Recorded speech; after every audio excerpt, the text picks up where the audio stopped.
En el 2020 sucedió en Minneapolis algo que fue tan triste y que una impotencia, porque realmente te da una impotencia ver que se ve que realmente muere esta persona en manos pidiendo un auxilio. Nos dejó marcado de la xenofobia que realmente existe en este país para las minorías. Esto debe de cambiar por todo lo que vivimos. Nosotros estamos acá en la Bonnie Ray, cerca de la Wesley, Parque MacArthur, a donde se dieron muchas marchas en ese momento de protesta contra lo que había pasado contra la comunidad afroamericana, en este caso George Floyd.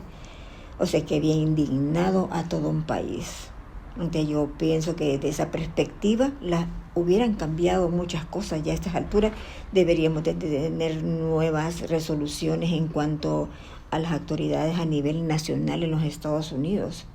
O sea, que te sirva como para que realmente la policía pueda defender tus derechos. Entonces yo creo que hay mucho trabajo que hacer. Esto que pasó con George Floyd es algo triste, que pensé yo que podía enmendar muchas cosas. Hasta este momento no lo hemos visto, no vemos esos cambios dentro de la sociedad norteamericana. Entonces nosotros cuando venimos de nuestro país se dice, no, allá va a ser muy diferente. Allá no hay violaciones de los derechos humanos, allá no hay nada. Cuando entramos en este país vemos que las cosas no son tan así como pensaban. After the death of George Floyd, there was a lot more talk about the importance of DEI programs. Mm-hmm. After George Floyd, you started hearing about all these incidents across the country that had largely, gone unreported or unseen or just, contained within those communities. Mm-hmm. And so there was understanding that, the more things change, the more they stay the same. A lot of it was during the pandemic. Our students were going out downtown and there were some protests here around campus of students who were, talking about whether or not police should be defunded. There was a discussion really about DPS and the role of DPS here. We had a Zoom kind of meeting with DPS that became very charged because the deputy director of DPS had in the background of her Zoom, believe it or not, a Blue Lives Matter flag when they called a meeting to hear from Black students about anti-Black racism incidents. She claimed she didn't know what it was, that someone gave it to her, but it was kind of alarming. And that led, there were students who were refusing to engage, so there were protests within. I think where there still needs to be some progress is the understanding that doesn't have to go the other way. Like people in Black communities, the onus shouldn't be on them to have to learn how to interact with police, even though we kind of do, as Black people, we have to you can't say certain things or do certain things, but the onus should be on the police to be trained. So that's kind of something that we have leaned into more, is that instead of kind of just looking at race and injustice broadly, that we also have to be aware that different segments of the population, based on what's going on, outside of USC within the culture, will be having really charged experiences at different times. One of my classes that I teach is with student athletes, and we get their perspective to really understand what they felt. We have in athletics, there's a group called the United Black Student Athletes Association, affectionately called UBSAA, and a woman by the name of Anna Cockrell and several other Black student athletes and allies. They presented 12 recommendations to our athletic director, Mike Bone, because really it was a time of reckoning where they felt like, this is my time. And they thought about the civil rights movements that were happening in the 60s, and many of them felt like this was the time for them to speak up. So one of the recommendations was that the entire athletic department conduct annual, in-person, implicit bias conversations, right? They call it training, I call them conversations. And so since 2020, we have embarked on that journey where we have 2 modules that we have every year, so 1 per semester, where every team and every person and staff, coach within our department has tough conversations related to whether race, religion, abilities, disabilities, sexuality, gender, so forth. And we're in module 7 right now. We'll get to 8, which means we've been doing this work for 4 years. And in those conversations, we were able to continue to talk about some of the social injustice that we see. And so this department has dedicated itself to continue having conversations so that what happened in 2020 not necessarily doesn't happen again, but that hopefully people will see themselves and see each other, and within our space we're impacting how we go out into the world and impact the world. Through conversations with our students and our faculty and our staff, we decided that we wanted our strategic plan to be entirely centered around AEDI. And so that's how we approached everything. So when we talked about goals that we might have when it comes to hiring faculty, we focused more on making sure that existing faculty were given additional training in AEDI, especially if they're going to be like reviewing resumes and portfolios for potential new faculty. We focused on recruitment of faculty of color and faculty from different, historically underrepresented communities so that we can make our spaces more inclusive.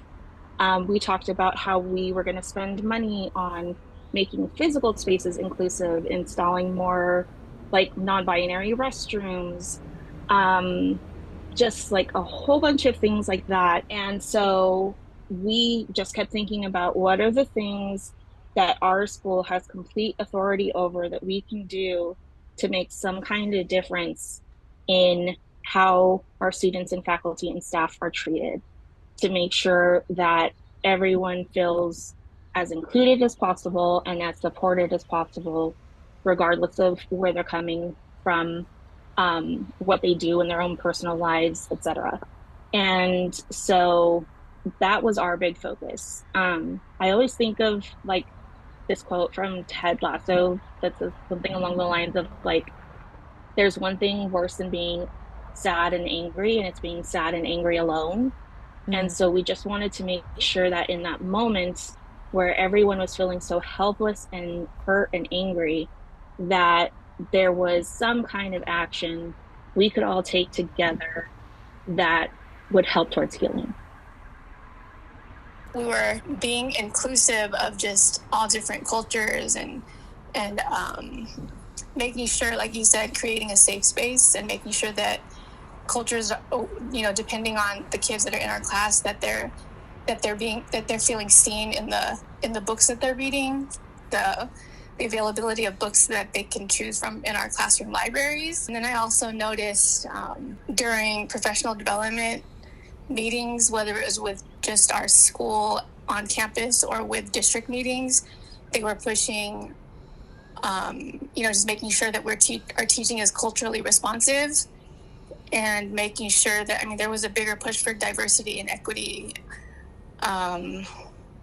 particularly just for the district that I was in. I'm not sure how it was in other districts, but I know for sure where I was with LA Unified, there was a big push for diversity and just making sure that we were helping our students to see the value in themselves, and just making sure that the teaching and the curriculum was relevant to them.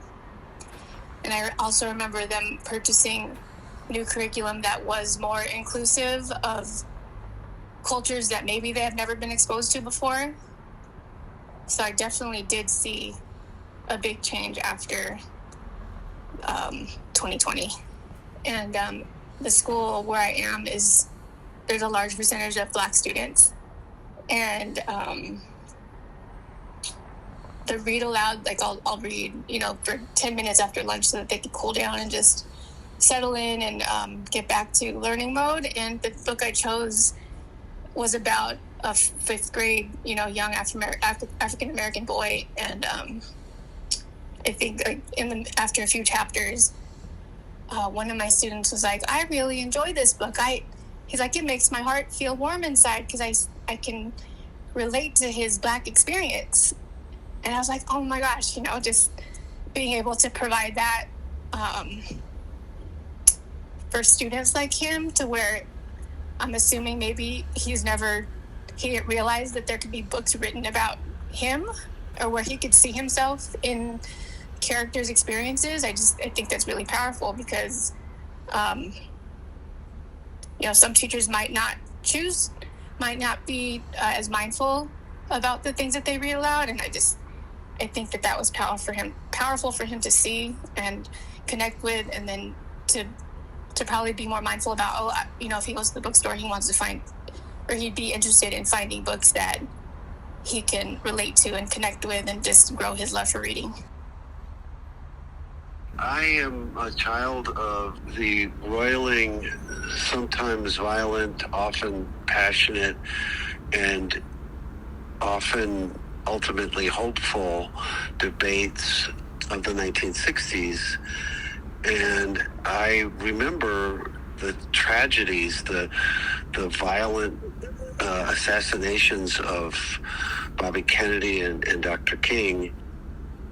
Even though I was only 12 years old, it was a time that I was just really keenly aware of the efforts to make change. It was partly because I went to school with a number of the children of the civil rights movement in Milwaukee, and through them I learned a lot about the fight for equal access, and it was something that was just in the air. It seemed like we were on the verge of something that was going to change things, and that was really going to make a transformation into a more just society. That was the hope that so many people had. During the pandemic, when all these people took to the streets, I began to think that maybe this sense of transformative justice would once again rise to the point of people realizing that we haven't finished the work. You get to the point where it seems like the same thing is happening. It becomes a kind of overwhelming sense of deja vu. And I think that there was a fertile moment in 2020 and maybe into 2021 or even 2022. But I feel like since then there's been a backlash, and we're retreating again. And it's, it just shows that there's we just have to keep up the fight.